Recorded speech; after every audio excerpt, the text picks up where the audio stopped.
Sometimes the worst thing a man can do is the very thing he's paid for. Sometimes redemption comes wrapped in barbed wire and the cries of something innocent. Elias Vance made his living stringing devil's rope across the open range, cutting off water from farmers and wildlife alike. The cattle barons paid him well, and he never asked questions. But on one scorching afternoon in 1892, everything changed. He found a baby donkey tangled in his own fence, bleeding and terrified. And when he cut that little creature free, he discovered something on the other side of that wire that would break him wide open and change the course of his life forever. What could make a hardened man tear down everything he'd built with his own hands? Before we jump back in, tell us where you're tuning in from. And if this story touches you, make sure you're subscribed, because tomorrow I've saved something extra special for you. The morning Elias Vance's life changed forever began like any other morning in the high desert of New Mexico territory. He woke before dawn in his canvas tent, the air already carrying the promise of brutal heat. The smell of sage and dust filled his nostrils as he pulled on his boots, the leather cracked and worn from years of hard use. His hands, calloused and scarred from 1,000 encounters with barbed wire, moved through the familiar routine of breaking camp with practiced efficiency. Elias was 47 years old, though the sun and wind had carved lines into his face that made him look older. His hair, once dark as coal, had gone grey at the temples. His eyes were the colour of winter sky, pale blue and hard as flint. He was not a tall man, but he was built solid, with the kind of strength that comes from a lifetime of physical labour. His shoulders were broad, his hands large and capable. There was nothing soft about Elias Vance, nothing that spoke of gentleness or mercy. He had been a fencer for 12 years now, ever since the cattle barons had started closing off the open range. Before that, he had worked as a ranch hand, a drover, a bronc buster. He had done every kind of hard work the West had to offer, and none of it had paid as well as stringing wire for men like Clayton Hartwell and Marcus Thornton. The big ranchers were expanding their operations, claiming water rights, pushing out the small farmers and homesteaders who had settled in the valleys, and Elias was the man they hired to make it happen. The work was simple enough. He would ride out to wherever the ranchers wanted fence, usually along creek beds or around springs, and he would string mile after mile of devil's rope. That was what they called barbed wire in those days. The devil's rope. It was an apt name. The stuff was nasty, 4-pointed barbs twisted into steel wire at regular intervals, sharp enough to cut through hide and flesh. It kept cattle in and everyone else out. It turned the open range into a patchwork of private property, and it was changing the West faster than anything since the railroad. Elias knew what his work meant. He had seen the small ranchers lose access to water. He had seen their cattle die of thirst in the summer heat. He had seen families pack up their wagons and head back east, defeated and broken. He had heard the names they called him in the towns: Judas, traitor, snake. He had been spat on, threatened, run out of saloons. There were men who would have shot him on sight if they thought they could get away with it. But Elias told himself he was just doing a job. The big ranchers had the money and the legal claims to the land. The small farmers were squatters, most of them, trying to scratch out a living on land that did not belong to them. It was not his place to judge. He was just a working man, earning his pay. The fact that the pay was good, better than anything else he could find, well, that was just the way of things. He had no family. His parents were long dead. His mother from fever when he was 12, his father from a broken neck after being thrown from a horse when Elias was 17. He had a sister somewhere back in Missouri, married to a shopkeeper. They had not spoken in 20 years. There had been a woman once, a widow in Santa Fe, who had made him feel things he thought he had lost the capacity to feel, but that had ended badly. She had found out what he did for a living, and told him she could not be with a man who made his money destroying other people's lives. That had been 3 years ago, and Elias had not let anyone close since then. He lived alone, moved from job to job, sleeping in his tent or in cheap boarding houses when he was in town. He owned a good horse, a bay gelding named Rust on account of his reddish-brown coat, a decent saddle, his tools, a rifle, and not much else. His tools were his livelihood: wire stretchers, fence pliers, a come-along, steel posts, and most importantly, his wire cutters. Heavy, well-made cutters that could slice through even the thickest gauge wire. He kept them sharp and oiled, treated them better than most men treated their wives. The job he was working now was for Clayton Hartwell, one of the biggest ranchers in the territory. Hartwell owned 70,000 acres of prime grazing land, and he was in the process of expanding. He had bought up water rights along Copper Creek, a stream that ran through a valley where a dozen small farmers had settled. Those farmers had been using the creek for years, watering their vegetable gardens, their chickens, their few head of cattle. But Hartwell had the legal paperwork, and now he wanted them gone. The fence Elias was building would cut them off from the water completely. Elias had started the job 3 days ago. He was working alone, as he usually did. Some fencers worked in crews, but Elias preferred solitude. He could work at his own pace, did not have to listen to idle talk, did not have to share his pay. He had already strung nearly a mile of fence, running parallel to the creek about 50 yards back from the water. 4 strands of wire, tight and true, with posts every 10 feet. It was good work, professional work. Hartwell would have no complaints. On this particular morning, Elias saddled Rust and rode out to check the line he had finished the day before. It was important to inspect new fence, to make sure the wire had not loosened overnight, to check that the posts were still solid. The sun was just beginning to break over the eastern hills, painting the sky in shades of orange and pink. The desert was beautiful at this hour, before the heat became oppressive. Elias allowed himself a moment to appreciate it. Whatever else could be said about his life, he spent it in wild, open country, and there was something to be said for that. He rode slowly along the fence line, his eyes scanning the wire, looking for any signs of trouble. The first quarter mile looked good. The wire was tight, the posts straight. He continued on, following the fence as it curved slightly to follow the contour of the land. The creek ran off to his right, hidden by a line of cottonwood trees. He could hear the water, a gentle murmur in the morning stillness. It was about a half-mile from where he had started that he saw it. At first he thought it was a coyote, or maybe a young deer caught in the wire. It happened sometimes. Animals did not understand fences. They would try to push through, and the barbs would catch them. Usually they died there, tangled and struggling until exhaustion or blood loss took them. It was an unpleasant part of the job, cutting dead animals out of the wire, but Elias had learned to harden himself to it. But as he drew closer, he realized this was not a coyote or a deer. It was a donkey foal, no more than a few months old, small and grey with long, uncertain legs. The little creature was hopelessly tangled in the bottom 2 strands of wire, its legs caught, its hide torn in a dozen places. Blood streaked its coat, dark against the grey. The foal was still alive, though barely. It stood trembling, its head hanging low, too exhausted to struggle any more.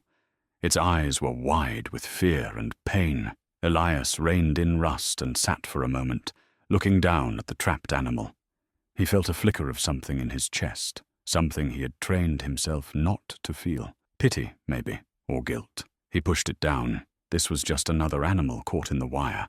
He would cut it loose and move on. That was all there was to it. He dismounted and tied Rust to one of the fence posts, then walked over to the foal. The little donkey watched him approach, too frightened to move, its ears flat against its head. Elias knelt down beside it, his knees protesting the movement. He was getting too old for this kind of work, he thought. Too old to be spending his days on his knees in the dirt. He pulled out his wire cutters and examined the situation. The foal had really done a job on itself. Both front, Legs were caught, wrapped in wire, the barbs digging deep into the flesh. One hind leg was also tangled. The animal must have been struggling for hours to get this badly trapped. Elias wondered where the mother was. Donkeys were protective of their young. For a foal, this small to be alone was unusual. He began cutting the wire carefully, trying not to hurt the animal any more than necessary. The foal flinched at each snip of the cutters, but did not try to pull away. It seemed to understand on some level that Elias was trying to help. As he worked, Elias found himself talking to the creature in a low, soothing voice. "Easy now. Easy. I've got you. Just hold still and I'll have you out of here." It took nearly 20 minutes to cut all the wire away. By the time he was finished, his shirt was soaked with sweat and his hands were shaking slightly. The foal stood there, freed but not moving, blood dripping from its wounds. Elias sat back on his heels and wiped his forehead with his sleeve. Now what? He could not just leave the animal here. It was too young to survive on its own, too injured. The wounds would get infected. Coyotes or mountain lions would find it within a day. He should just shoot it, he thought. That would be the merciful thing to do, put it out of its misery. But even as he thought it, he knew he wouldn't do it. There had been enough death already. That was when he looked past the foal, through the gap in the wire he had just created, and saw what lay on the other side of the fence. About 20 feet away, in the shade of a cottonwood tree, was the body of an adult donkey, a jenny, the foal's mother. She was lying on her side, her legs stretched out, her eyes half open and glazed. Dead. She had been dead for at least a day, maybe 2. Elias stood up slowly, his eyes fixed on the dead jenny. He walked through the gap in the fence and approached the body. The cause of death was obvious. Dehydration. The jenny had died of thirst, right here within sight and sound of the creek, because Elias's fence had cut her off from the water. He looked from the dead mother to the living foal and felt something crack open inside his chest. The foal had been trying to reach its mother. That was why it had pushed so hard against the fence, why it had gotten so badly tangled. It had been trying to get to the one thing in the world that meant safety and comfort and life, and Elias's wire had stopped it. His wire had killed the mother and nearly killed the baby too. He stood there for a long time, staring at the dead donkey, feeling the weight of what he had done settling onto his shoulders like a physical burden. How many animals had died because of his fences? How many cattle, deer, antelope, wild horses? How many creatures had perished of thirst within sight of water because of the wire he had strung? How many more would die? And it was not just animals. How many families had lost their farms? How many children had gone hungry? How many dreams had died because Elias Vance was good at his job? The sun was climbing higher now, the heat beginning to build. Elias looked back at the foal, still standing where he had left it, trembling and bleeding. He made a decision then, one that surprised him even as he made it. He was going to tear down this fence, all of it. Every foot of wire he had strung in the last 3 days. He was going to open the range back up to the water, and he was going to save this little donkey, if it could be saved. He owed that much, at least, to the mother who had died of thirst, to all the creatures and people his work had harmed. He would call the foal penance, he decided, because that was what this was, penance for 12 years of sin. The decision came to Elias with a clarity he had not felt in years, maybe decades. It was as if something that had been sleeping inside him had suddenly woken up and was demanding to be heard. He walked back through the gap in the fence to where the foal stood and knelt down beside it again. The little creature watched him with those huge, dark eyes, still frightened, but also, Elias thought, hopeful. Animals had a way of reading people, of knowing who meant them harm and who did not. "I'm going to help you," Elias said quietly. "But first I've got some work to do." He stood and walked back to where Rust was tied. From his saddlebags, he pulled out an old wool blanket, worn thin from years of use. He carried it back to the foal and gently draped it over the animal's back, trying not to touch the wounds. The foal flinched, but accepted the covering. Elias figured it would provide some protection from the sun and maybe some comfort too. Then he retrieved his wire cutters and set to work. He started at the point where the foal had been trapped and began cutting the fence, snipping through each strand of wire methodically. The steel sang as the cutters bit through it, a high, sharp sound that echoed across the empty land. Each cut felt like a small act of rebellion, a severing of more than just metal. He was cutting away the ties to his old life, to the man he had been for the past 12 years. The work was hard and repetitive. Each post had 4 strands of wire stapled to it, and each strand had to be cut on both sides of the post before it could be pulled free. Elias's hands, already sore from cutting the foal loose, began to ache and then to burn.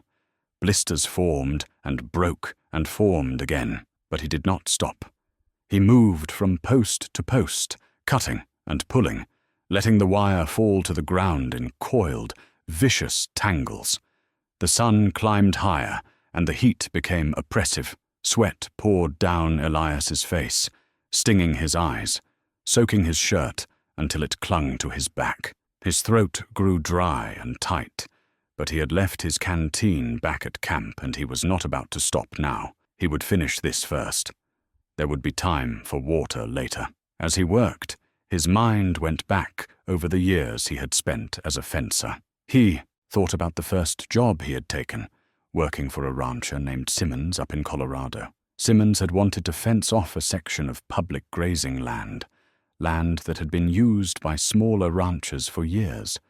Elias had not thought much about it at the time. He had needed the money, and the work was straightforward enough. But he remembered the look on one old rancher's face when he had ridden out and seen the new fence, seen his cattle cut off from the grass they needed. The man had aged 10 years in that moment, right before Elias's eyes. There had been others after that, so many others. A widow in Wyoming who had lost her only water source, a Mexican family in Arizona who had been run off land their people had lived on for generations, a young couple in Utah trying to start a farm, their dreams crushed before they had really begun. Elias had seen all of it, and he had told himself it was not his problem. He was just the hired hand, just doing what he was paid to do. But standing here now, with the dead Jenny lying in the shade and her orphaned baby wrapped in his blanket, Elias could not hide behind those excuses anymore. He had made choices. He had taken the money knowing what it meant. He had been complicit in every loss, every broken dream, every death. The wire fought him as he pulled it down. It snagged on rocks and brush, caught on itself in twisted knots. His hands bled where the barbs caught him, adding his own blood to the blood the foal had already shed. But the pain felt right somehow. It felt like something he had earned. By midday, he had torn down 1/2 mile of fence.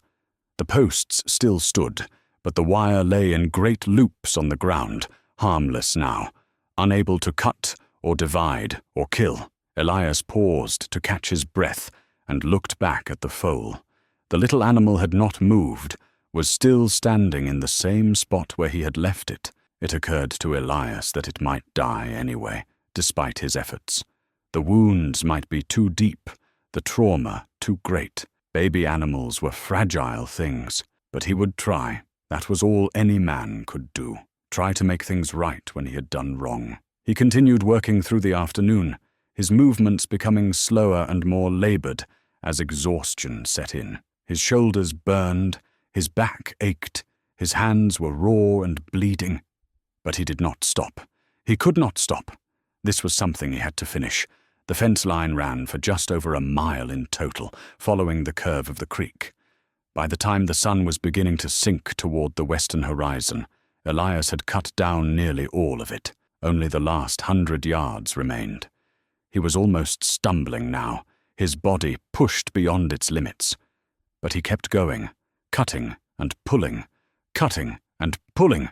until finally, he cut the last strand of wire and watched it fall to the ground. He stood there, swaying slightly, looking at what he had done. A mile of open range, restored. The path to the creek was clear again. Any animal that needed water could reach it now. Any farmer whose land bordered this section could water his cattle. The division was gone. Elias felt a strange sense of lightness, as if he had set down a burden he had been carrying for so long. He had forgotten what it felt like to stand up straight. He was ruined now, he knew. Clayton Hartwell would never pay him for this job. Word would spread. No other rancher would hire him. He had just destroyed his own livelihood, burned every bridge he had in the territory, and he did not care. For the first time in 12 years, Elias Vance felt clean.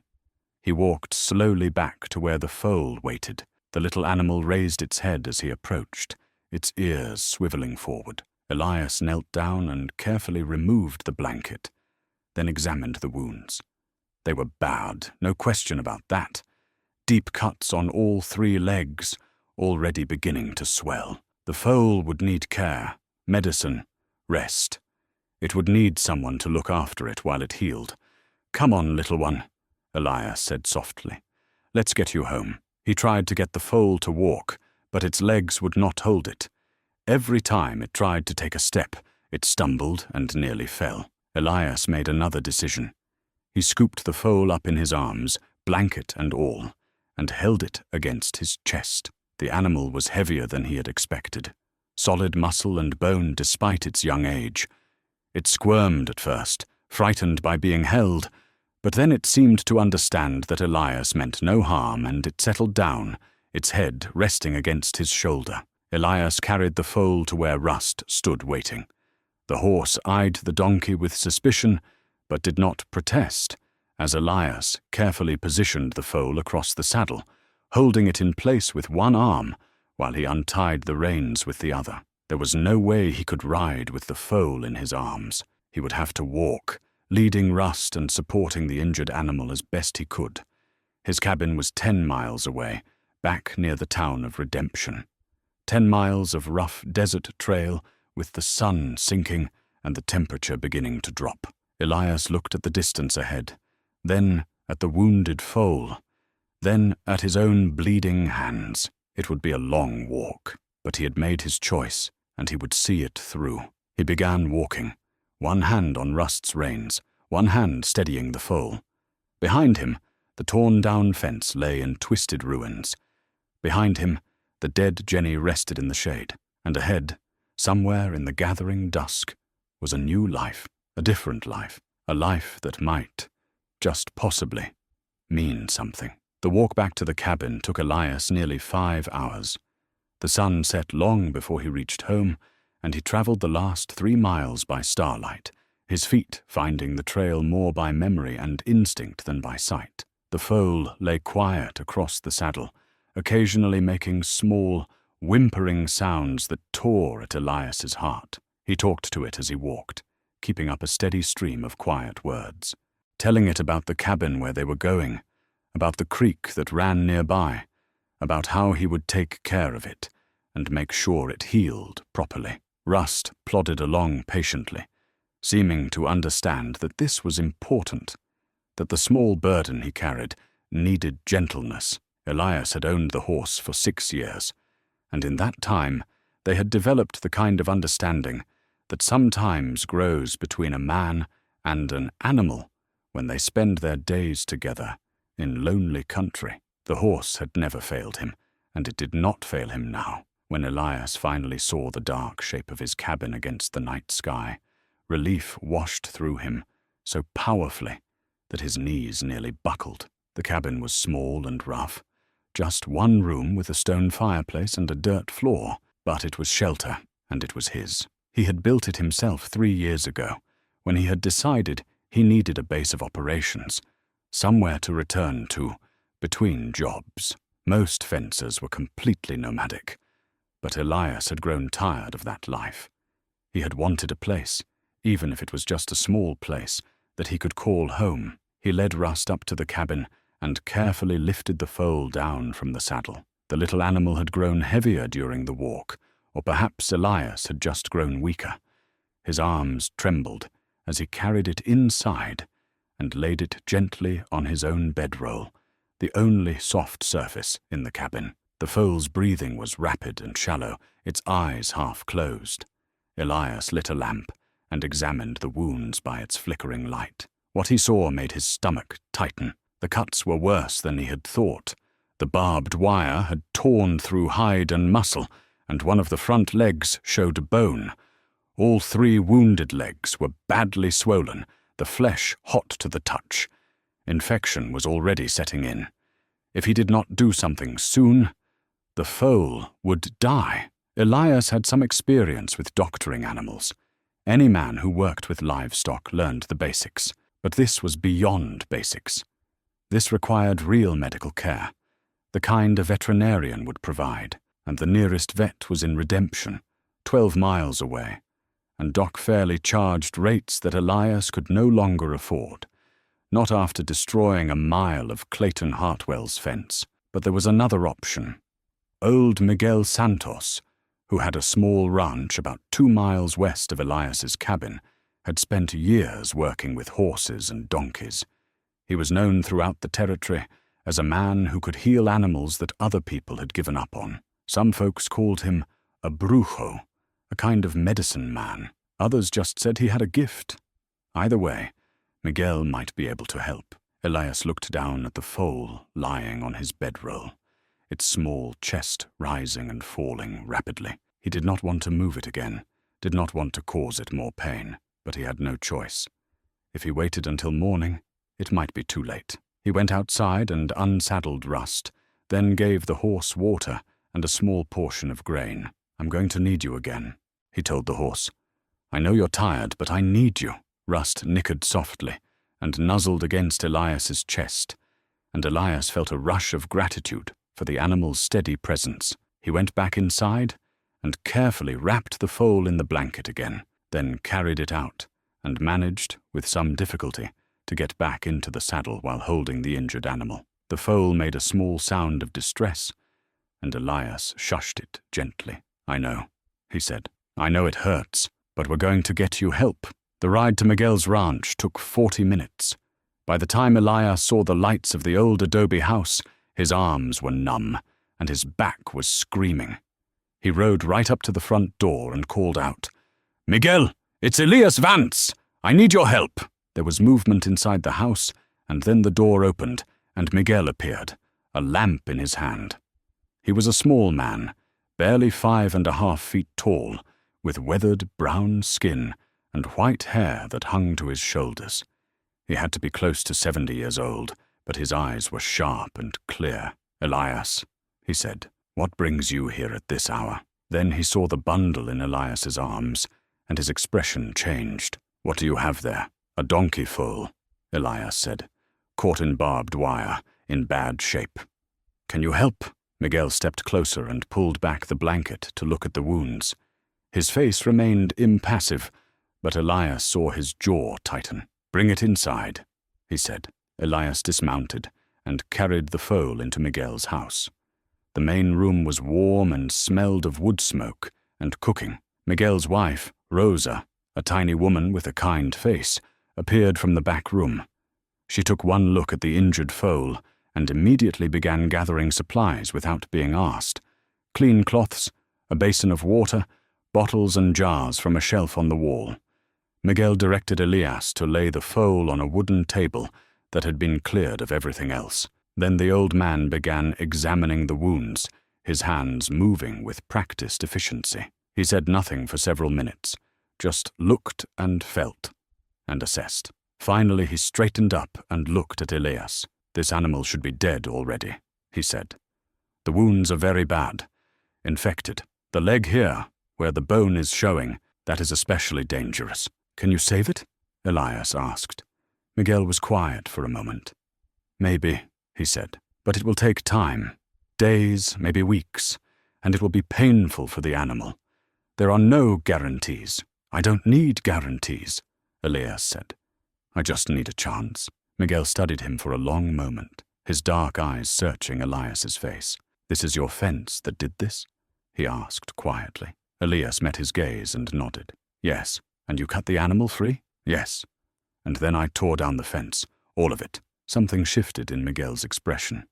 Not quite a smile, but a softening. That was not a small thing to do, he said. It was the only thing to do, Elias replied. Miguel nodded, slowly. Then we will try to save your little donkey, he said. He turned to his wife. Rosa, we will need the strong medicine. And the poultices. This will be a long night. Rosa nodded and began pulling more items from the shelves. Miguel rolled up his sleeves and turned back to the foal. What will you call it? He asked. Penance, Elias said. Miguel looked at him sharply, then nodded. A heavy name for such a small creature, he said, but perhaps a fitting one. He placed his hands gently on the foal's head. All right, Penance, let us see if we can convince you to stay in this world a little longer.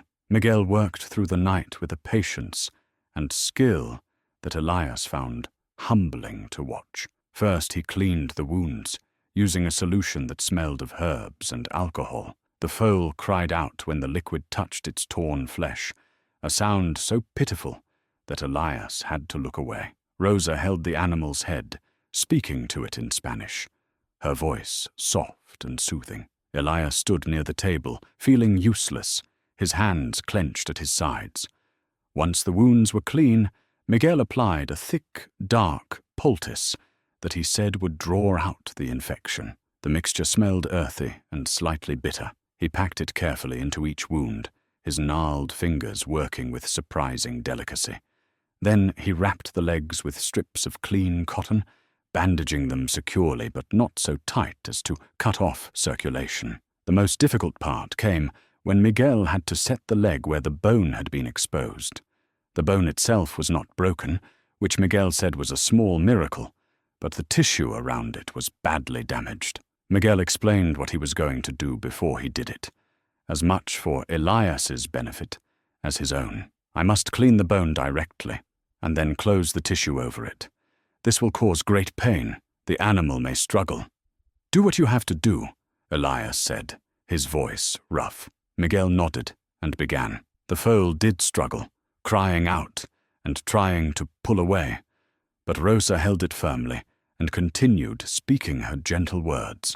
Elias found himself praying, something he had not done in years. He was not even sure he believed in God anymore, but he prayed anyway, prayed that this small, innocent creature would survive, prayed that his attempt at redemption would not end with another death on his conscience. After what felt like hours, Miguel finally stepped back from the table and wiped his hands on a cloth. It is done, he said. Now we wait and see if the medicine works. What are its chances? Elias asked. Miguel shrugged. With an animal this young and this badly injured, perhaps 50-50. Maybe less. The next 2 days will tell us much. If the infection breaks, if the fever comes down, then there is hope. Elias nodded, accepting this. 50-50 was better than he had dared hope for. Miguel led him to a small room at the back of the house, where there was a narrow cot. You should rest, he said. You look like a man who has not slept in days. I need to get back to my cabin, Elias said. I need to take care of Rust. Your horse is already cared for, Rosa said from the doorway. I unsaddled him and gave him water and hay. He is resting in our corral. You will stay here tonight. In the morning you can decide what to do. Elias wanted to argue, but found he had no strength left. His body was making decisions his mind could no longer control. He sat down heavily on the cot, intending to rest for just a moment. And the next thing he knew it was morning, and sunlight was streaming through the small window. He sat up quickly, his heart pounding. The foal! He had to check on the foal. He stood and immediately regretted it, as pain shot through every muscle in his body. He was stiff and sore from the previous day's exertions, his hand swollen and throbbing from the cuts and blisters. But he ignored the pain and made his way to the main room. Miguel was already there, sitting beside the table where the foal lay. He looked up as Elias entered and gave a small nod. It is still alive, he said. That is something. Elias approached the table and looked down at the small animal. Its breathing seemed a little steadier than it had been the night before, though its eyes were still closed. The bandages on its legs showed some blood seepage, but not as much as Elias had feared. "The fever is still high," Miguel said, "but not higher than it was last night. That is a good sign. I have given it water with willow bark. That will help with the fever and the pain." "How did you get it to drink?" Elias asked. "Very carefully," Miguel said with a slight smile, "a little at a time, letting it drip into the mouth. Rosa has been doing this every hour through the night." Elias felt a wave of gratitude towards these people who had taken in his burden without hesitation, who had worked through the night to save an animal that meant nothing to them. "I don't know how to thank you," he said. Miguel waved a hand dismissively. "You brought an injured creature to someone who could help. That is what a good man does. Besides," he added, his eyes twinkling slightly, "I have always had a fondness for donkeys. Stubborn animals. Difficult, but loyal, once you earn their trust." Rosa brought Elias coffee and tortillas with beans, and he ate standing up, too restless to sit. As he ate, Miguel told him what would need to be done in the coming days. The bandages would need to be changed twice daily. The poultices would need to be reapplied. The foal would need to be coaxed to drink water, and, eventually, to eat. Someone would need to watch it constantly, looking for signs that the infection was getting worse. "I can do that," Elias said. "I can care for it." Miguel looked at him thoughtfully. "You have experience with animals?" "Some. I worked ranches for years before I became a—" He stopped, the word catching in his throat, "before I started doing what I was doing. A fencer," Miguel said, his voice neutral. "Yes, I know what you did. Everyone knows Elias Vance." Elias met his eyes. "And yet you helped me anyway." "I didn't help you," Miguel said gently. "I helped an injured animal. There is a difference." He paused.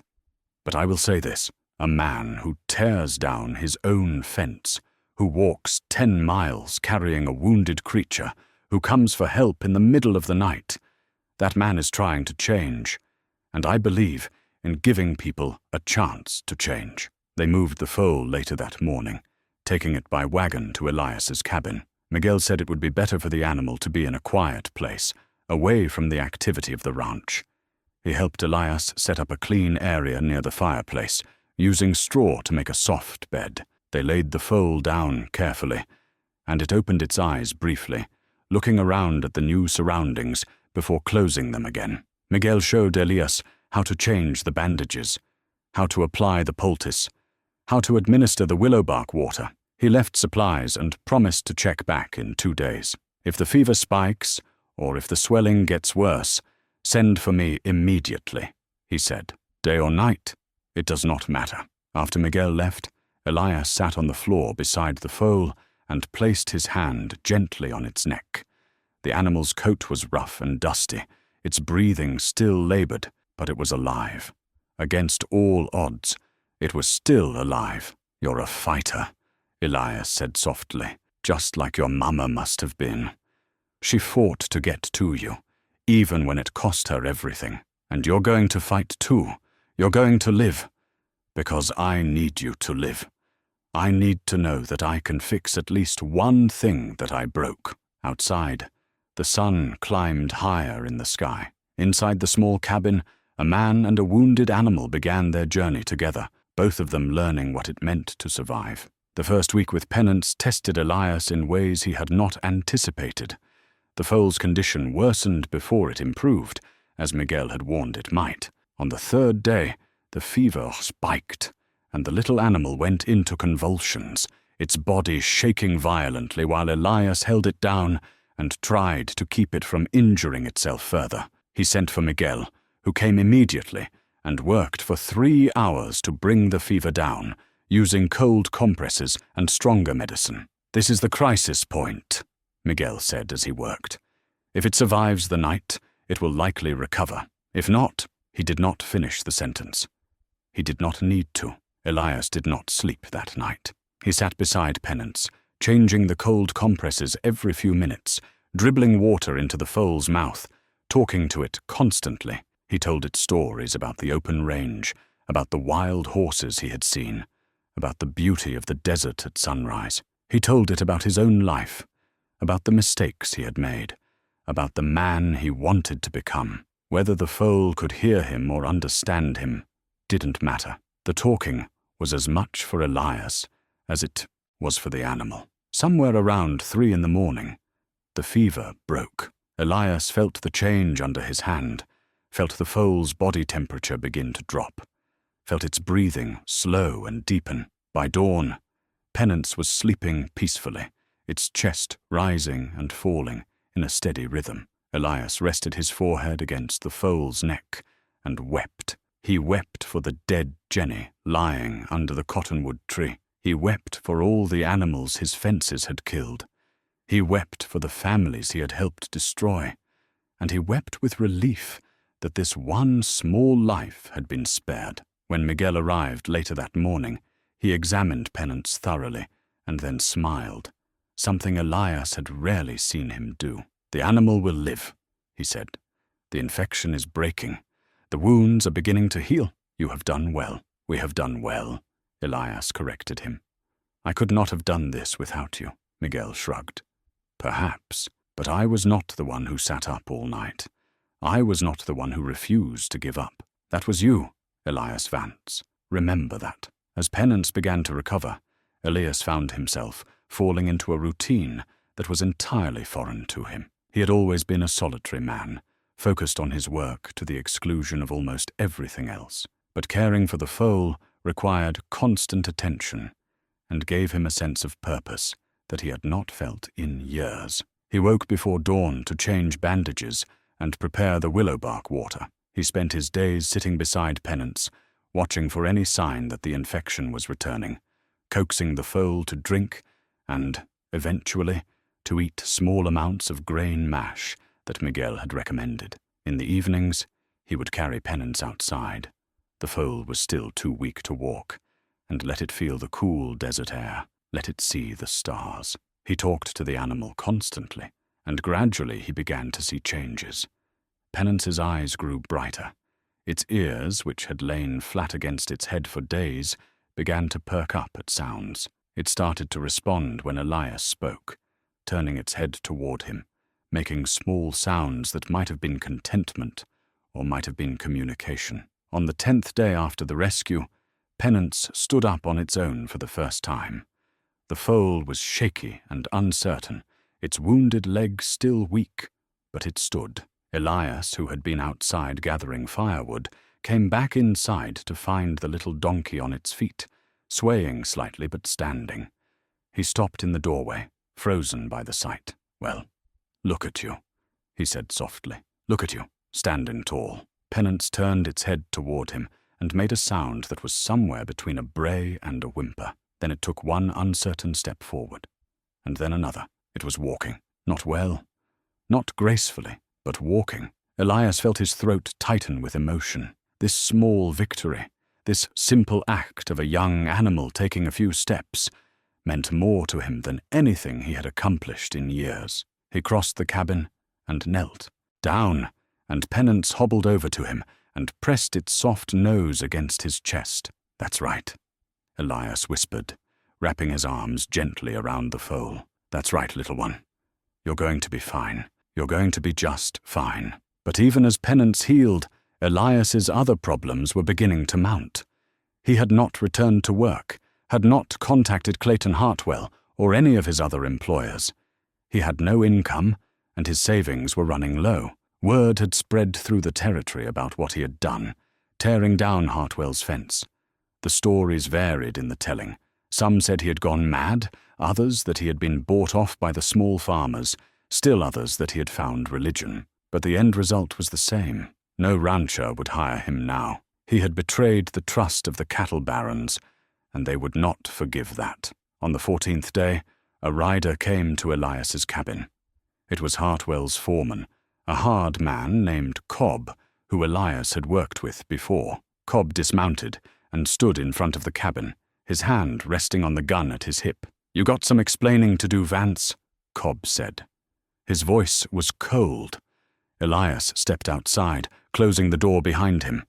He did not want Cobb to see Penance. "No explanations," he said. I tore down the fence. That's all there is to it. That fence cost Hartwell $300, Cobb said, plus your wages. He wants his money back. I don't have it. Then you'll work it off. No, Elias said quietly.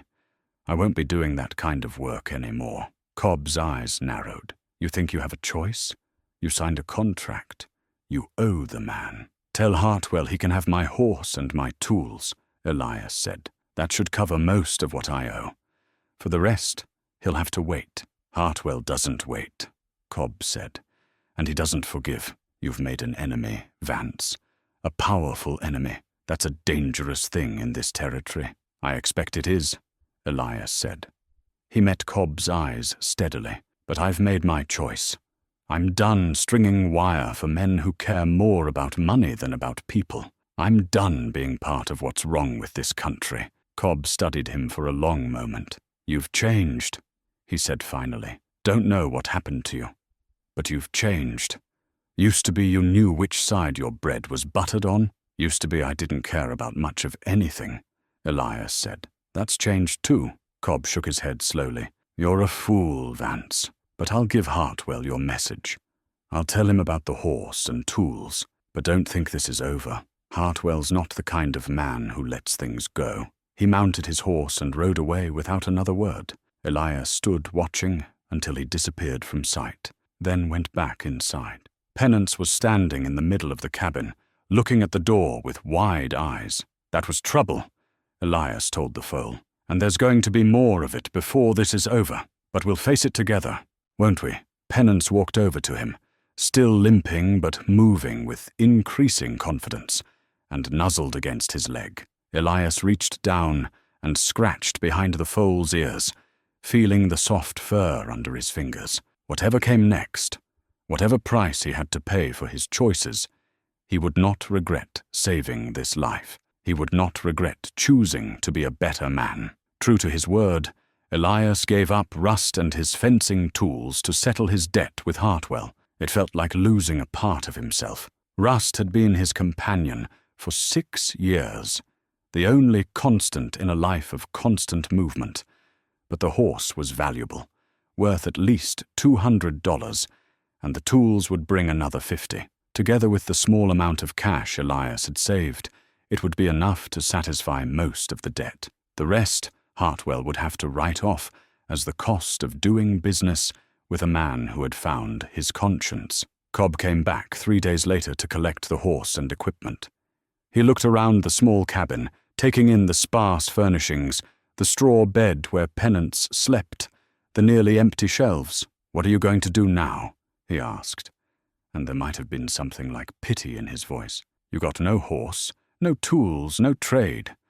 How are you going to live? I'll figure something out, Elias said. He did not mention that he had been asking himself the same question every night as he lay in his bedroll, staring at the ceiling. After Cobb left, leading Rust behind him, Elias sat outside his cabin and watched the sun set. Penance came and stood beside him, the foal's weight warm against his leg. The little donkey was healing well. The wounds on its legs were closing, the swelling had gone down, and it could walk without limping too badly. In another few weeks, it would be almost as good as new. But Elias's situation was not improving. His money was gone. He had no way to earn more, and winter was coming. Miguel visited the next day and found Elias chopping wood, trying to build up a supply for the cold months ahead. The old man watched him work for a few minutes, then said, You gave up your horse. Had to, Elias said, not stopping his work. The axe rose and fell, splitting the logs with sharp, satisfying cracks. What will you do? Elias paused and wiped sweat from his forehead. I've been thinking about that, he said. I can't fence anymore. Won't fence anymore, even if someone would hire me, which they won't. But I know cattle, no horses.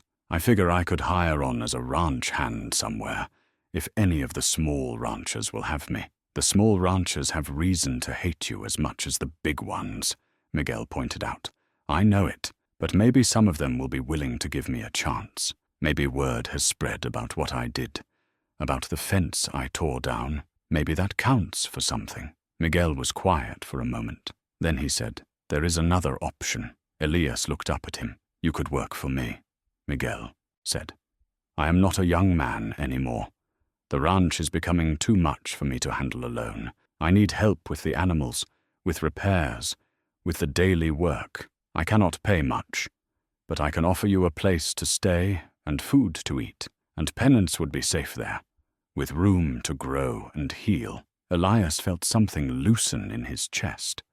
Pride made him want to refuse, to say he could manage on his own, but pride was what had kept him stringing wire for 12 years while his soul rotted. He was done with pride. "I'd be grateful for the work," he said simply. "Thank you," Miguel nodded. "Good. You can bring your things tomorrow. There is a small house on my property. Not much more than a shed, really, but it has a roof and a stove. You and Penance can stay there." That night, Elias packed his few belongings and prepared to move. It did not take long. He owned almost nothing now. A bedroll, some clothes, a few cooking implements, his rifle, and Penance. That was the sum total of his worldly goods. It was a humbling realization, but also in a strange way, a freeing one. He had spent years accumulating things, buying better tools, better saddles, better everything, and now it was all gone. And he found he didn't miss it as much as he thought he would. The move to Miguel's ranch marked the beginning of a new chapter in Elias's life. The work was hard but honest. He mended fences, regular rail fences, not barbed wire, and repaired buildings and cared for Miguel's small herd of cattle and horses. He learned to work with donkeys, stubborn creatures that required patience and consistency. Miguel was a good teacher, quiet and observant, willing to show Elias better ways to do things, but never making him feel ignorant or incapable. Penance thrived in the new environment. With more space to move and other animals around, the foal grew stronger every day. Its wounds healed completely, leaving only faint scars on its legs.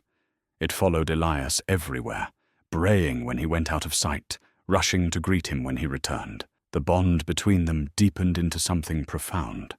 Elias had never had children, had never had anything that depended on him completely, but Penance did, and he found himself shaped by that dependence, made more careful and more thoughtful by the responsibility.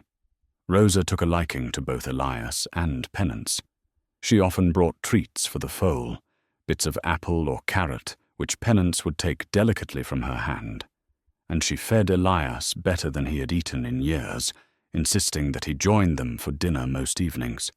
Those meals, sitting around Miguel's table with the old couple, talking about the day's work and the weather and the state of the world, gave Elias something he had not realized he was missing, a sense of family, a sense of belonging. One evening, about a month after Elias had started working for Miguel, the three of them were sitting outside watching the sunset when Miguel said, "I have been thinking about something." "What's that?" Elias asked. "The fence you tore down. Hartwell's fence.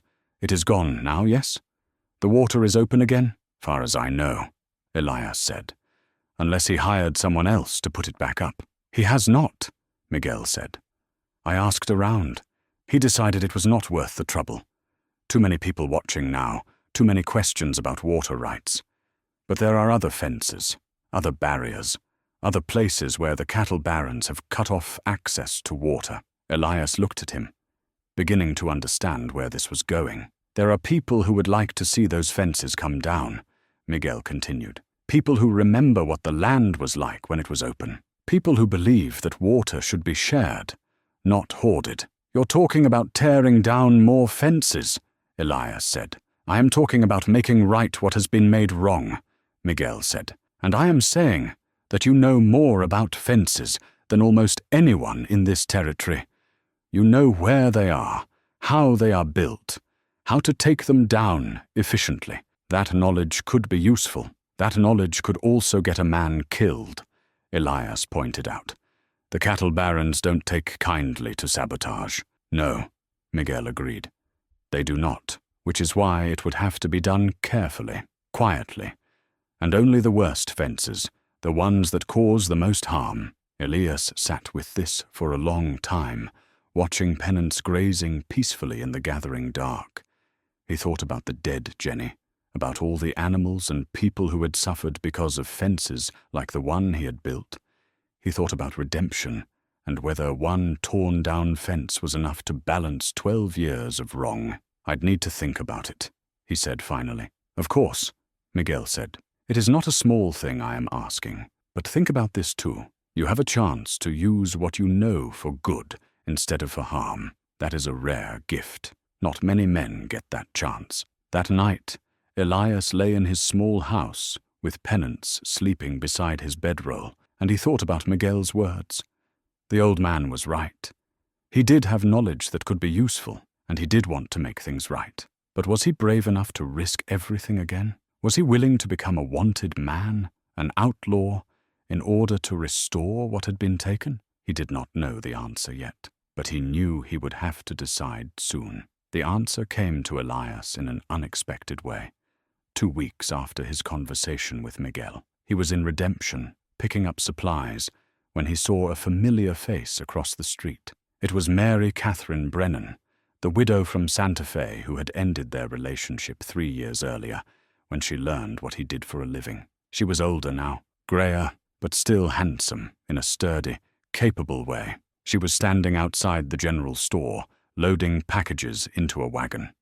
Elias's first instinct was to turn away, to avoid a confrontation, but something made him cross the street instead.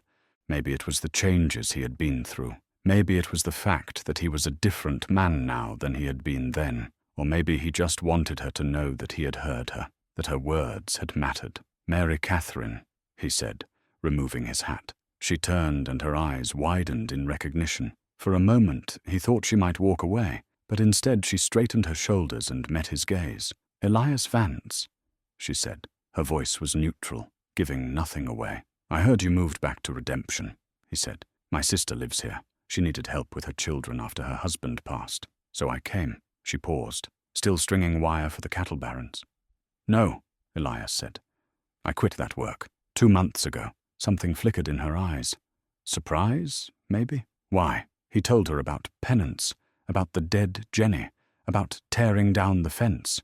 He told her about giving up his horse and tools, about working for Miguel now. She listened without interrupting, her expression unreadable. When he finished, there was a long silence. "I don't know what to say," she said finally. "You don't have to say anything," Elias replied. "I just wanted you to know that what you told me back in Santa Fe, about not being able to be with a man who destroyed people's lives, that stuck with me. It took a while, but it stuck with me." She looked at him for a long moment, and he saw something soften in her face. "Would you like to come to Sunday dinner?"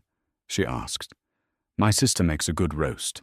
We could talk more." "I'd like that," Elias said. He went to dinner that Sunday and met Mary Catherine's sister, a pleasant woman named Helen, and her 3 children. The meal was warm and filling, and the conversation was easy. Mary Catherine asked about Penance, and Elias found himself talking about the foal with a pride and affection that surprised him. After dinner, he and Mary Catherine sat on the porch while the children played in the yard. "You've changed," she said. "It's not just what you did, it's something in you. You seem," she searched for the word, "lighter." "I feel lighter," Elias admitted, "like I've been carrying something heavy for years and finally set it down." She reached over and took his hand, and he felt a warmth spread through him that had nothing to do with the evening sun. "I'm glad," she said simply. They began seeing each other regularly after that. Elias would ride into town on Sundays. Miguel had loaned him one of the ranch horses, and they would spend the afternoon together, sometimes with Helen's family, sometimes just the 2 of them walking by the creek or sitting in the small park near the church. It felt different than it had before, steadier somehow, built on a foundation of honesty rather than on things left unsaid. It was Mary Catherine who was with Elias when the next piece of his story fell into place. They were walking back from the creek one Sunday evening when they saw a crowd gathered in the town square. Something was happening. Some kind of commotion. As they drew closer, Elias saw a man standing on a wagon bed, addressing the crowd. He recognized him immediately. It was John Mercer, one of the small ranchers whose land bordered the section where Elias had torn down Hartwell's fence. "Friends and neighbors," Mercer was saying, his voice carrying across the square. "We've all heard about what happened with Hartwell's fence, how someone tore it down and opened up access to Copper Creek again. Some of you may know that person was Elias Vance, the same fencer who built the damn thing in the first place." Elias felt Mary Catherine's hand tighten on his arm. He started to turn away, not wanting to hear whatever condemnation was coming, but she held him there. "Listen," she whispered. "Now I'll be honest," Mercer continued. "When I first heard what Vance did, I didn't believe it, thought it was some kind of trick, but I rode out there myself and saw it. Mile of fence, torn down, just gone, and my cattle are drinking from that creek again. My children have water for their garden. My wife isn't worried about making it through the summer." There was a murmur from the crowd, a mix of surprise and interest. "I don't know what changed Elias Vance's mind," Mercer said. "Don't know if it was conscience or divine intervention or just plain sense, but I know this. What he did took courage. It took courage to go against the cattle barons. It took courage to give up his livelihood, and it gives me courage too." He paused, letting the words sink in. "There are 6 other fences in this territory, cutting off water to families who need it. 6 other places where the cattle barons are hoarding what should be shared. And I'm saying it's time we did something about it. I'm saying it's time we stood up and fought for what's right." The crowd erupted in shouts and applause. Some voices were supportive, others angry or skeptical. Elias stood frozen, listening to his name being spoken, hearing himself held up as some kind of example.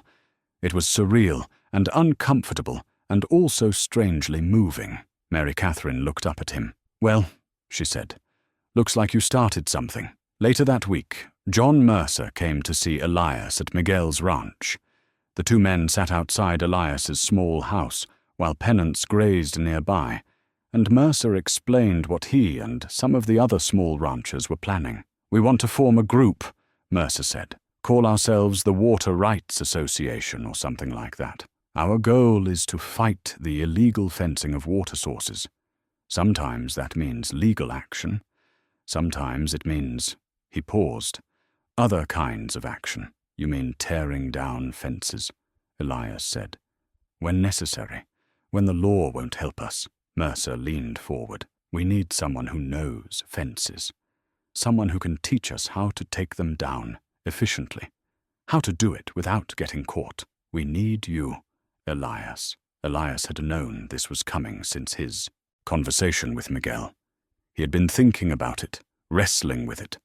On one hand, tearing down fences was illegal. It could get him arrested, maybe even hanged if the cattle barons decided to make an example of him. On the other hand, those fences were wrong. They were strangling small ranchers, killing wildlife, destroying a way of life that had existed for generations. "I need to ask you something," Elias said. "Why me? Why would you want help from the man who built the fences in the first place?" Mercer was quiet for a moment. "Because you know you were wrong," he said finally, "and you're trying to make it right. That counts for something.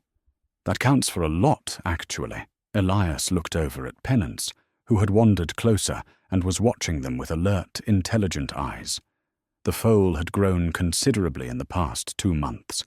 It was stronger now, healthier, its coat shiny, and its legs sound. When Elias had first cut Pennants free from the wire, he had not known if the little donkey would survive the night. Now look at it, thriving, full of life. Maybe people could change too. Maybe he could use the knowledge he had gained through years of wrong to do something right. Maybe redemption was not just about stopping the harm you had caused, but about actively working to repair it. "I'll help you," Elias said. "But we do this smart. We don't just go tearing down every fence we see.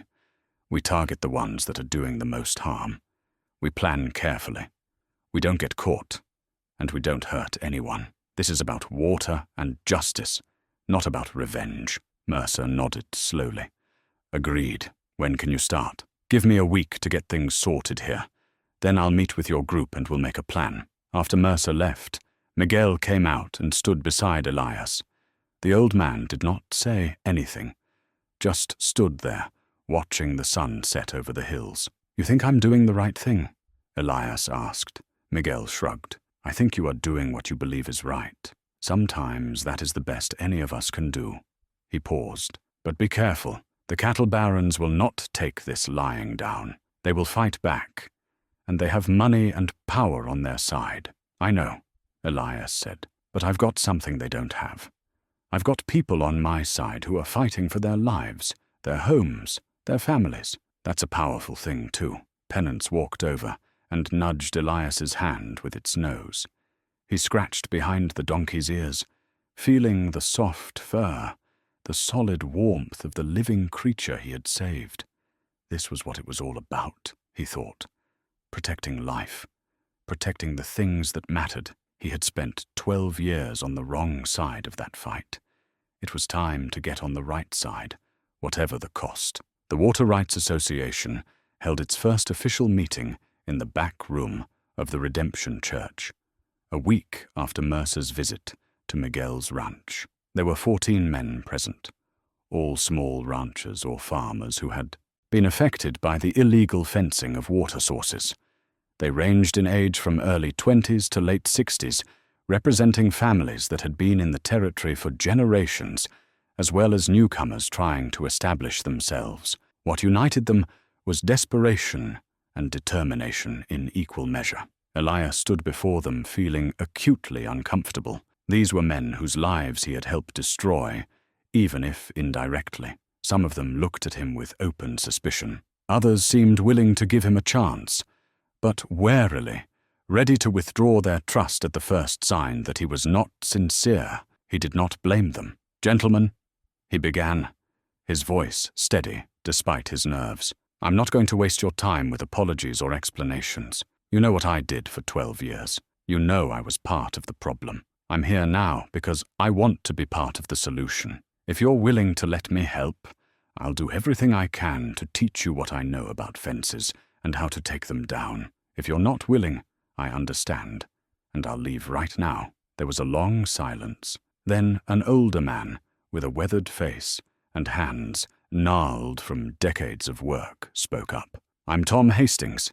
Lost access to Miller Creek 2 years ago when Marcus Thornton fenced it off. Lost half my herd that summer. Had to sell the other half just to keep food on the table." He paused. "My grandson drinks from that creek now because you tore down Hartwell's fence. That counts for something in my book. I say we hear what he has to say." Others murmured agreement, though not all of them. One young man, couldn't have been more than 25, stood up abruptly. "My father died because of men like you," he said, his voice shaking with anger. "Died because Thornton's fence cut him off from water, and he tried to tear it down himself. They caught him and beat him half to death. He lasted 3 days after that, before his injuries took him. So you'll forgive me if I don't trust a man who made his living doing the exact thing that killed my father." The room went silent. Elias met the young man's eyes and saw the pain there, raw and still fresh despite whatever time had passed. "What was your father's name?"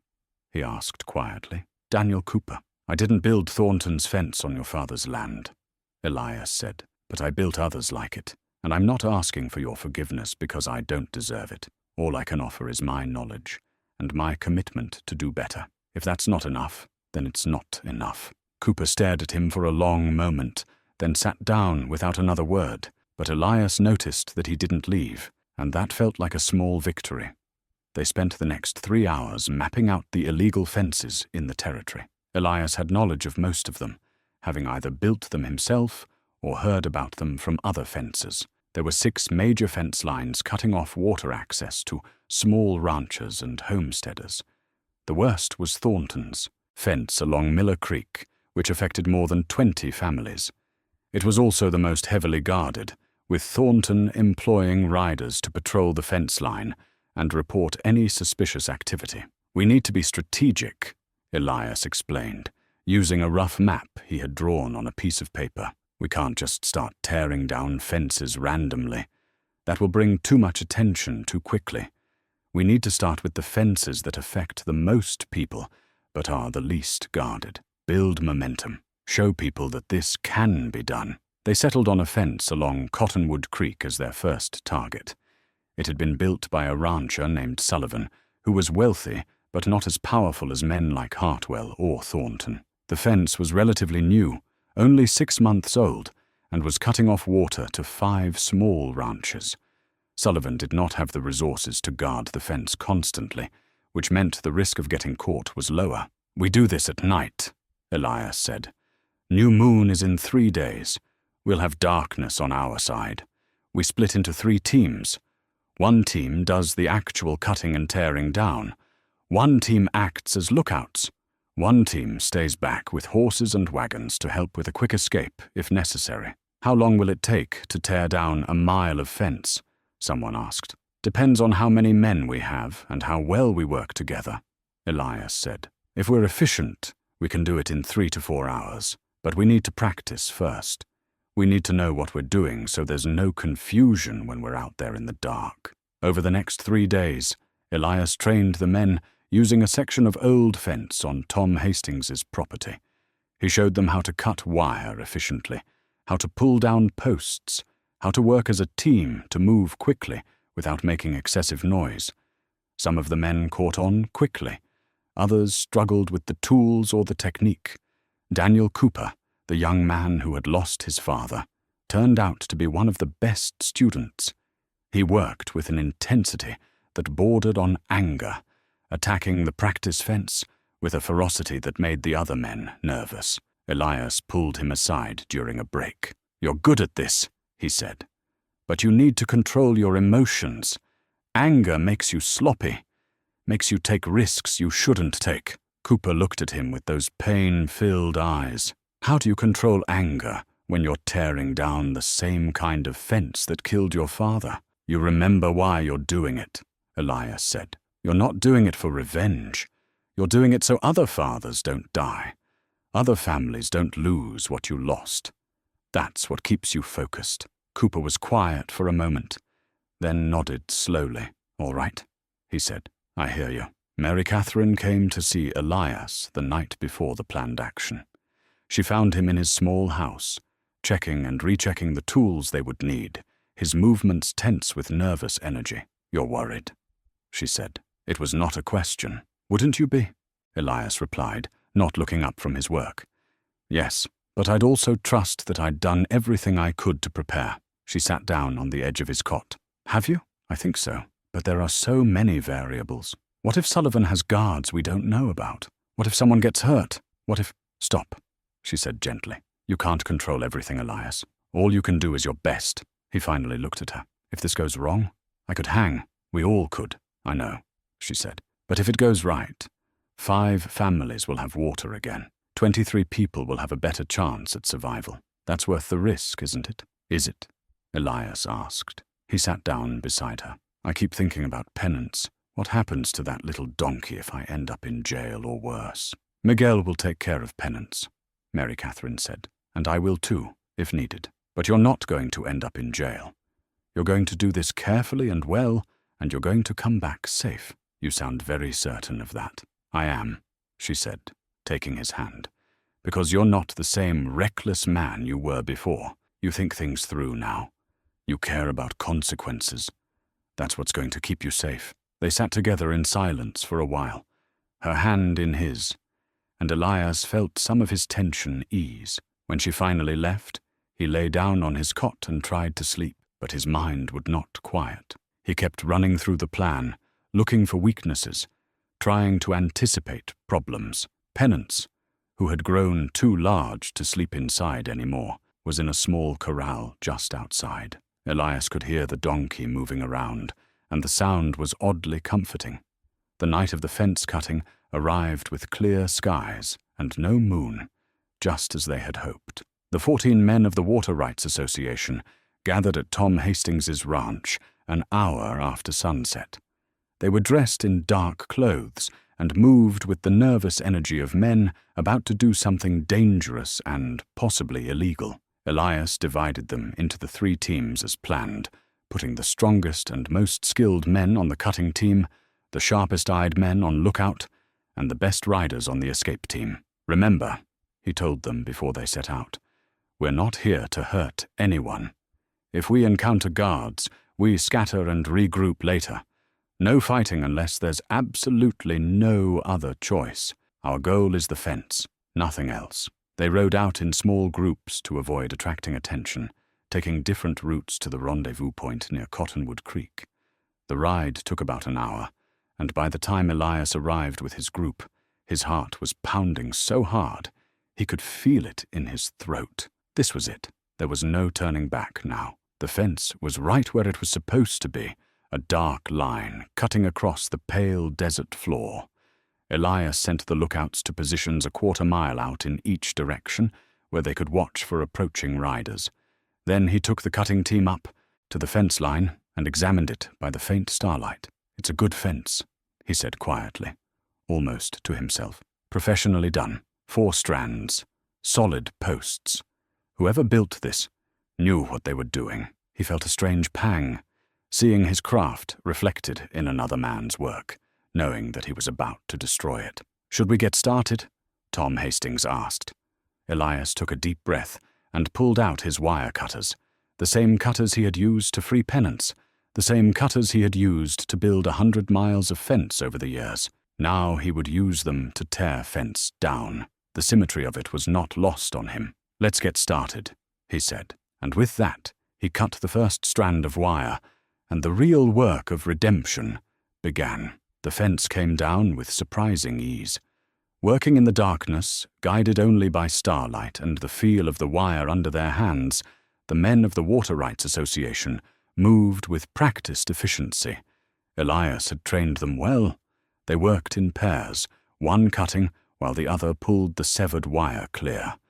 The night was quiet, except for the sharp snap of cutters biting through steel and the occasional whisper of instruction. They had been working for nearly 2 hours and had torn down more than half a mile of fence when one of the lookouts came riding back at a gallop, his horse's hooves muffled by the soft desert sand. "Riders coming," he hissed.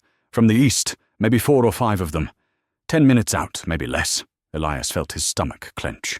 Sullivan's men, or possibly worse, law enforcement. Either way, they needed to leave. "Now, everyone mount up," he said, quietly but urgently. "Leave the tools, we scatter like we planned." The men dropped their cutters and began moving toward their horses, but Daniel Cooper hesitated. "We're more than halfway done," he said. "If we leave now, if we stay, we get caught," Elias said. "Move! Now!" But even as he spoke, he could see lights in the distance, torches or lanterns moving towards them across the dark plain. The riders were closer than he had thought, maybe 5 minutes away now. Not 10. Some of the men were going to make it to their horses in time. Others were not. Elias made a decision in that instant, one that came from some deep part of himself he had not known existed. "The rest of you go," he said. "I'll stay and slow them down. Give you time to scatter." "That's suicide," Tom Hastings said. "No, it's not. They're looking for fence cutters, not one old man standing in the desert. I'll tell them I heard noise and came to investigate. I'll play dumb. They won't have proof I was involved." Even as he said it, Elias knew it was thin, but it was a chance, and it was better than having all 14 of them caught together. "I'll stay with you," Daniel Cooper said. "No, you'll go. That's an order." Elias looked at the younger man. "You've got too much to lose. Your mother depends on you. Go, live to fight another day." For a moment he thought Cooper would argue, but then the young man nodded and turned toward his horse. The others were already mounting, already beginning to move away in different directions as planned.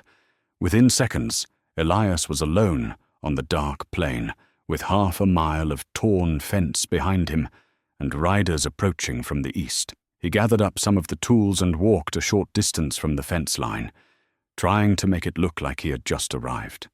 His heart hammered in his chest, but he kept his breathing steady. He had talked his way out of tight situations before. He could do it again. The riders came into view, 5 men on horseback, carrying torches. As they drew closer, Elias recognized the man in front, Jack Sullivan himself, the rancher who owned this land. Sullivan was a big man, heavy through the chest and shoulders, with a thick beard going grey.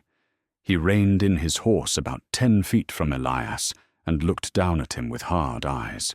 "Elias Vance," Sullivan said. His voice was flat, emotionless. "I should have known. Mr. Sullivan," Elias said, touching his hat brim. "Fine night for a ride." "Don't insult my intelligence," Sullivan said. "My men saw torches and heard noise. We rode out to investigate, and what do we find? My fence torn down, and you standing here with wire cutters in your hand." Elias looked down at the cutters he had gathered up, cursing himself for the mistake. "I heard noise too," he said. "Came to see what was going on. Found these tools lying around. Where's your horse?" "Tied back that way." Elias gestured vaguely toward the west, where several of the escaping riders had gone. "I walked in when I heard the noise." Sullivan stared at him for a long moment, then turned to one of his men. "Travis, ride west and see if you can find his horse. The rest of you, spread out and look for the others. They can't have gotten far." The men spurred their horses and rode off in different directions, leaving Elias alone with Sullivan. The big rancher dismounted and walked over to examine the torn fence. He ran his hand along one of the cut strands, his face unreadable in the torchlight. "You've made a lot of enemies, Vance," he said finally. "Tearing down Hartwell's fence was one thing. This is another. This is organized sabotage. This is a direct attack on property rights. This is opening up water to people who need it," Elias said. "Water that you have no legal right to fence off." "I have every legal right," Sullivan said, turning to face him. "I own this land. I have the deed to prove it. You own land. You don't own the water that flows through it." "The law says I do," Sullivan countered. "And the law is on my side. The law is wrong," Elias said simply. Sullivan laughed, a harsh sound without humor. "You're either the bravest man I've ever met, or the dumbest, probably both." He walked closer to Elias, close enough that Elias could smell the tobacco on his breath. "Here's what's going to happen. You're going to rebuild this fence, every foot of it, and you're going to pay for the materials yourself, and then you're going to leave this territory and never come back. If you don't, I'll have you arrested for destruction of property, and I'll make sure the judge throws the book at you." "I'm not rebuilding anything," Elias said. "And I'm not leaving." "Then you're going to jail." "Maybe," Elias said. "But that fence is still going to stay down, and others are going to come down too. You can't stop what's already started." Sullivan's face darkened. "You think you're some kind of hero, some kind of champion of the little people? You're nothing but a two-bit fence cutter who got religion, and you're going to regret this." Before Elias could respond, one of Sullivan's men came riding back. "Didn't find nobody, boss. They scattered good. Found some tracks heading in different directions, but they could be anywhere by now." Sullivan swore under his breath. He looked at Elias with undisguised anger. "Mount up," he told his man. Then to Elias, "You're coming with us. We're taking you to the sheriff." The ride to redemption took 3 hours. Sullivan's men surrounded Elias, making it clear that any attempt to escape would be met with force. Elias did not try. There was no point. He had chosen this path, and he would see it through to whatever end awaited him. The sheriff of redemption was a man named Calhoun, a career lawman in his 50s who had a reputation for fairness. He listened to Sullivan's complaint, examined the wire cutters that had been taken from Elias, and then looked at Elias with tired eyes. "You got anything to say for yourself, Vance?" he asked. "The fence was illegal," Elias said. "It was cutting off water access to families who have been using Cottonwood Creek for years. Sullivan had no right to build it." "Sullivan has a deed to the land," Calhoun said. "That gives him the right to fence it." "Does it give him the right to kill people?" Elias asked. "Because that's what happens when you cut off water in this country. People die, animals die, families lose everything." Calhoun was quiet for a moment. "That may be true," he said finally, "but the law is the law, and you broke it." He stood up. I'm going to have to hold you for trial. The judge comes through in 2 weeks. Until then, you'll be my guest." The jail cell was small and dark, with a single barred window looking out onto the alley behind the sheriff's office. Elias sat on the narrow cot and tried not to think about what might happen at trial. Destruction of property was a serious offense. He could be looking at years in prison, or worse. But more than his own fate, he worried about the Water Rights Association. Would they continue the fight without him? Or would this setback discourage them, send them back to their farms to accept their fate? He did not have to wonder long. The next morning, Tom Hastings came to visit him, accompanied by Miguel and Mary. Catherine. Calhoun let them into the cell area, though he stayed close enough to hear the conversation. "How are you holding up?" Mary Catherine asked, her hand reaching through the bars to touch his. "Well enough," Elias said. "How are the others?" "Did everyone get away clean?" "Everyone except you," Hastings said. "And they're all grateful for what you did. You saved us, Elias. All of us. Don't make me out to be some kind of hero," Elias said. "I just did what needed doing." "That's exactly what a hero does," Miguel said quietly. "They do what needs doing, even when it costs them everything." "We're not going to let you face this alone," Hastings said. "We're getting you a lawyer, best one we can find, and we're going to testify on your behalf. We're going to tell the judge exactly why that fence needed to come down." "That'll just get you arrested too," Elias protested. "Maybe," Hastings said. "But maybe it's time we all stood up and said, enough is enough. You started something, Elias, something important, and we're going to finish it, with you or without you. But we'd rather it be with you." Elias felt his throat tighten with emotion. These men, who had every reason to hate him, were standing by him, were willing to risk themselves for him. It was more than he had any right to expect. "Penance is doing well," Miguel added. "I am taking care of him. He misses you, I think, but he is safe." That night, lying on his cot in the darkness, Elias thought about everything that had led him to this moment. The dead Jenny, the wounded foal, the fence torn down, the decision to join the Water Rights Association. Every choice had been his own. Every consequence was his to bear, and he would bear them gladly.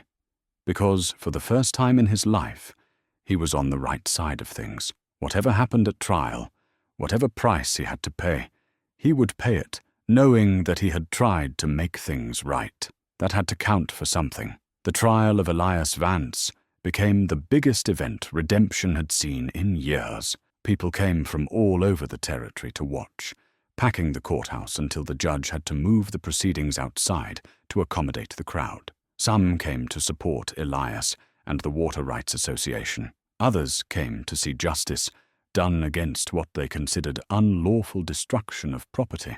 But everyone came because they knew this trial was about more than one man and one fence. It was about the future of the territory, about who had the right to water and land and life itself. The judge was a stern, gray-haired man named Thornton, no relation to Marcus Thornton the rancher, who had a reputation for being scrupulously fair, but also strictly adherent to the letter of the law. He listened to the prosecution's case, which was straightforward. Elias Vance had been caught with wire cutters in hand at a fence that had clearly been cut down. Jack Sullivan testified that the fence was on his property and that he had the legal right to build it. The cost of the damage was calculated at $400, a significant sum. Then the defense had its turn. The lawyer the Water Rights Association had hired, a sharp young man from Santa Fe named Harrison, called witness after witness to testify about the impact of Sullivan's fence.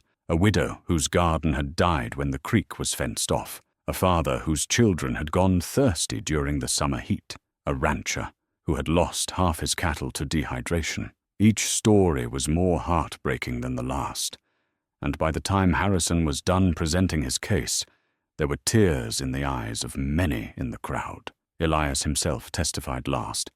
Harrison asked him to explain why he had torn down the fence, and Elias spoke simply and honestly. He told about finding Penance tangled in the wire. He told about the dead Jenny. He told about his 12 years as a fencer and how he had finally come to understand the harm he had been doing. He told about the moment he had decided to change, to become a better man. "I'm not saying I'm innocent of breaking the law," Elias said, looking directly at Judge Thornton. "I did cut down that fence. But I'm saying the law itself is unjust when it allows a man to hoard water while his neighbors die of thirst.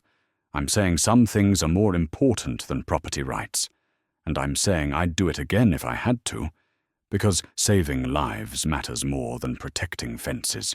The courtroom erupted in applause and shouts, both for and against. Judge Thornton banged his gavel until order was restored, then called for a recess while he considered his verdict. The waiting was agony. Elias sat in his cell, unable to eat, unable to sleep, running through everything in his mind. Mary Catherine came to visit him, and they sat together in silence, her hand in his, both of them knowing that this might be the last quiet moment they would have together for a long time. When the trial reconvened the next morning, Judge Thornton delivered his verdict. "I have considered all the evidence presented," he began, his voice carrying across the crowded courthouse steps, "and I have wrestled with the conflict between the letter of the law and the spirit of justice. Mr. Vance did indeed commit the crime he is accused of. He destroyed property that did not belong to him. Under the law, that is a serious offense." Elias felt his heart sink. This was it. He was going to prison. "However," the judge continued, "the law must also serve the interests of justice and the common good. The evidence presented shows that Mr. Sullivan's fence was causing significant harm to the community. While Mr. Sullivan may have had a legal right to build the fence, that right must be balanced against the rights of his neighbors to access water that has been used communally for generations. Furthermore, I am moved by Mr. Vance's obvious remorse and his efforts to make amends for his past actions." The judge paused and looked directly at Elias. "Therefore, I find Mr. Vance guilty of destruction of property, but I am sentencing him to time served plus 100 hours of community service to be performed by teaching water conservation techniques to small ranchers throughout the territory. Additionally, I am ordering a territorial review of all water rights and fencing practices to ensure that no community is deprived of access to vital water sources. Court is adjourned." The crowd erupted again, but this time the cheers far outweighed the protests. Elias stood in stunned silence as people rushed forward to congratulate him. He was free, not just free from jail, but free from the weight of his past in a way he had not quite believed was possible. In the weeks that followed, Elias threw himself into his community service work with the same intensity he had once brought to building fences. He traveled from ranch to ranch, teaching people how to capture rainwater, how to dig more efficient wells, how to manage their water supplies to survive dry seasons. The work was rewarding in ways that fencing had never been. He was building now, not destroying, creating solutions instead of creating problems. The Water Rights Association continued to grow, adding new members and taking on more ambitious projects. They did not tear down any more fences without legal authorization, but they fought in courtrooms and town halls for fair water access laws, and slowly, gradually, the tide began to turn. More judges started ruling against illegal water fencing. More communities stood up for their rights. Elias eventually married Mary Catherine in a simple ceremony at the Redemption Church. Miguel and Rosa stood up with them, and Penance, now fully grown and strong, waited outside with a garland of wildflowers around his neck.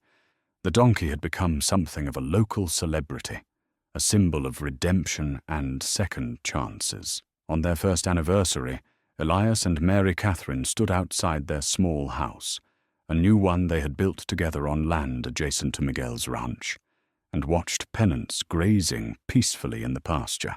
The donkey had scars on its legs that would never fully fade, reminders of that day caught in the wire. But those scars were also proof of survival, of healing, of transformation. "Do you ever regret it?" Mary Catherine asked, her hand in his. "Giving up your old life?" All the money you could have made. Elias looked at her, then at Penance, then at the open land stretching out before them, free of the barbed wire that had once divided it. Not for a second, he said. I may have given up money, but I gained something worth a lot more. I gained my soul back, and I gained you. That's a trade I'd make every single time. Penance looked up from his grazing and brayed, a long, loud sound that echoed across the valley. Elias laughed and called out to the donkey, and Penance trotted over, still moving with a slight hitch in his gait, but strong and healthy. Elias scratched behind the donkey's ears, and Penance leaned into the touch with obvious contentment. The setting sun painted the desert in shades of gold and orange, and somewhere in the distance, water ran freely through Cottonwood Creek, accessible to anyone who needed it. The fences were coming down, one by one, and in their place was growing something better: community, cooperation, hope. Elias Vance had spent 12 years stringing devil's rope across the open range, dividing the land and its people. Now he would spend the rest of his life tearing those divisions down and bringing people back together. It was not the life he had planned, but it was the life he had chosen, and it was, without question, a life worth living.